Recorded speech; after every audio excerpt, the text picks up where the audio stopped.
Back on the Young Turks, Cenk Uygur and Richard Eskow with you today, and now we're going to talk about, of course, the hot topic of today, the Afghanistan WikiLeaks situation.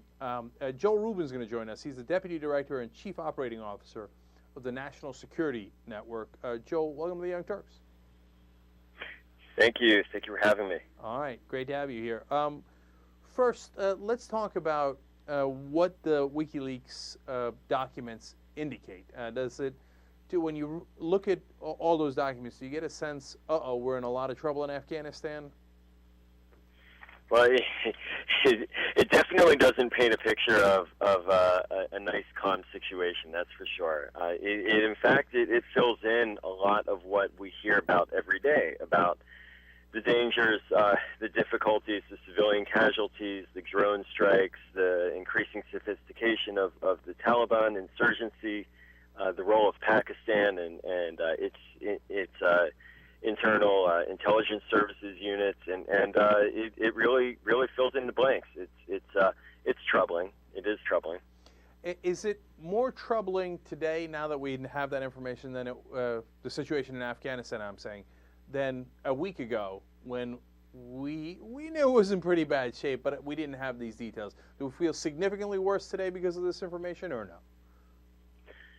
I don't think it's any different between last week and this week in terms of what's happening on the ground. Certainly, though, in terms of perceptions, there will be a difference from this. The people inside the government who read these kinds of reports, this sort of raw data as it's described, they've got a good beat on what's been going on for some time, and certainly the administration has been grappling with it, as evidenced by their significant policy shifts since the Bush administration left office to try to make this a higher priority.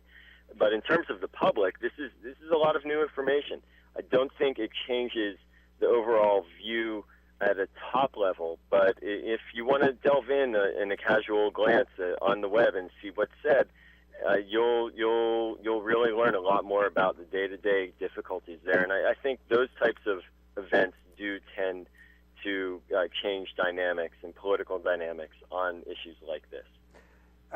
Joel, I was on your website and I was seeing that the National Security Network, which has a great group of really distinguished advisors and leaders, one of the comments was that you support national security measures that are pragmatic and principled, and leaving aside the principle, involved in our involvement in Afghanistan. This information seems to underscore the notion that our involvement there is not very pragmatic, that we are not likely to have a very positive outcome for all the enormous investment of blood and treasure. Is that your view? And if so, why are we still there without any clear plan for de-escalation and disengagement? It's a really great way to describe the question, and the pragmatic side of this policy is one that actually can be traced back to the day that the president was sworn in. He was handed a horrible situation in Afghanistan. The Bush administration basically neglected Afghanistan for 6 years after it decided to invade Iraq without cause, and underfunded, under-resourced Afghanistan at precisely the moment when we could have really made a sustained effort there to change the way people in that country were living and what they were doing in early 2002. And so the pragmatic side of what we're seeing the administration do is one of trying to put more resources in and get a hold of the situation, yet also recognizing this can't be permanent. This is not something where we have limitless funds and people to sacrifice. And so the timeline, which is only 12 months from now, for July of next year, is something that puts a dash of pragmatism into the debate, both here and in Kabul and elsewhere in that region. Yeah, Joel, we hope that can be pragmatic. Yeah, I know he's trying to thread the needle, but let's keep it real, okay? I mean, if I would have gone much heavier into Afghanistan in the beginning, okay?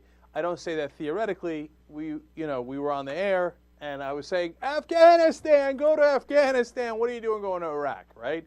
So I'm on the record on that. Now, Having said that, that was in '01, '02, '03. Now we're in 2010, and we've been there approximately 874 years. Is it still the right idea to go ahead in Afghanistan, seeing that it doesn't appear to be working? You know, it's a tricky region, as you know, and you were spot on in your earlier recommendations. I actually was serving at the State Department as a career official at the time. We were all scratching our head watching the ship move towards Iraq. It was incredibly frustrating to see the Bush administration stopped investing in Afghanistan when we had the moment.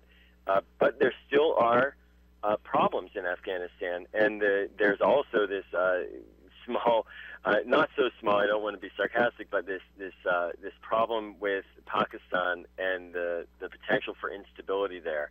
And they are trying to thread the needle. And I do think that you see a rising level of concern and skepticism. Clearly, the Congress, it was about 2 weeks ago, 60% of the Democrats voted to put a stronger timeline to get out of the war. There's going to be a vote on the supplemental for more war funding at some point this week in the House, and there's a lot of anxiety about that vote.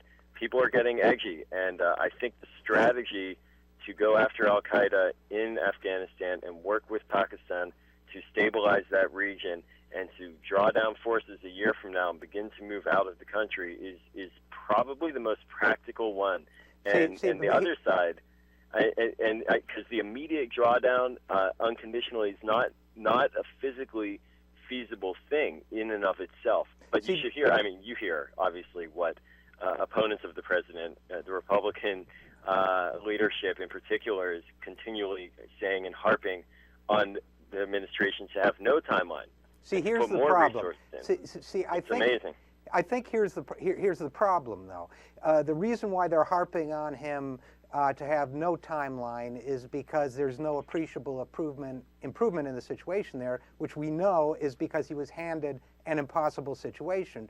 But it strikes me that beginning to withdraw a year from now, with the situation as bad as it is today, is the only option that's worse than beginning to withdraw now. So if we accept that, what indication, if any, is there, and I don't see any, frankly, but maybe you do, given your expertise, that the situation will be in any way appreciably better, either militarily or, for that matter, politically a year from now? Why is it not true that we're just buying another year of misery in order to swallow the same defeat that became inevitable when George Bush mismanaged this war for the first 6 years of its existence?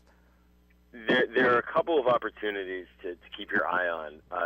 One of them is with General Petraeus going into Afghanistan. He sort of brings a heightened sense of urgency to Karzai. Already Karzai has agreed to begin to set up local police. I think it's the order of 7,000 to 10,000 police that will not be directly under his control, which is a bit of a breakthrough as far as the decentralization of the country is concerned. And that's something that Karzai has not been good about in the past, and it's a sense that there could be some bottoms-up security that will help stabilize the situation outside of Kabul. Another thing is the reconciliation process, and frankly, the theory, at least with the timelines, is to put significant pressure on Karzai and others to get some political deal of reconciliation to calm the situation down, because otherwise we're going to be gone, and as you rightly point out, it isn't going to be pretty there when we leave. Certainly not for the government that decides to not cut deals. So to be clear, getting a process together, though, is not simple. But those are the two things that I want to keep us thinking about, certainly in the days ahead. And to be clear for our listeners, when you talk about reconciliation, you're talking about a deal with the Taliban, because that's ultimately. Please.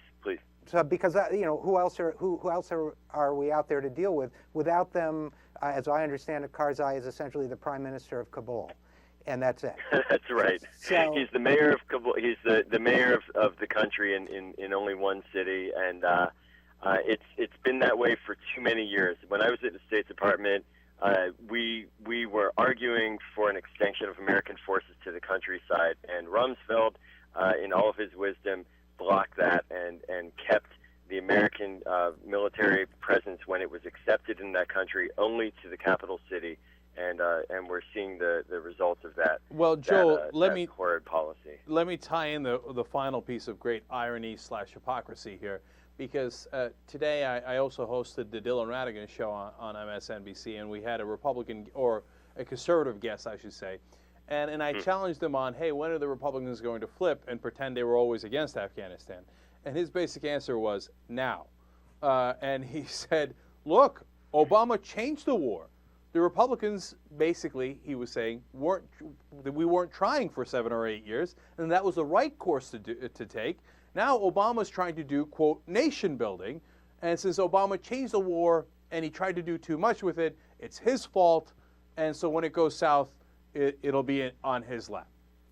Well, that's a dishonor to all of the servicemen and women who've lost their lives for a bad policy executed and designed by the Bush administration. And it doesn't surprise me that they're arguing in such an opportunistic way. We have real problems there. These are inherited problems. These are problems for the nation's security. And to try to make political hay out of it and excuse faulty decision-making over 6-7 years of time is just extraordinarily disgusting and opportunistic and an affront to people who care about this country. All right, so I'll end on my prediction. Obama will decide to get out of Afghanistan as soon as Fox News pressures him to. But luckily we're on that path because now the conservatives are swinging and they want to blame the war on Afghanistan, the war in Afghanistan on Obama. So ultimately, that'll be good news because we'll get out. I'll add my prediction, which is that we'll bribe the Taliban. We'll call it a surge when we similar to what happened in Iraq.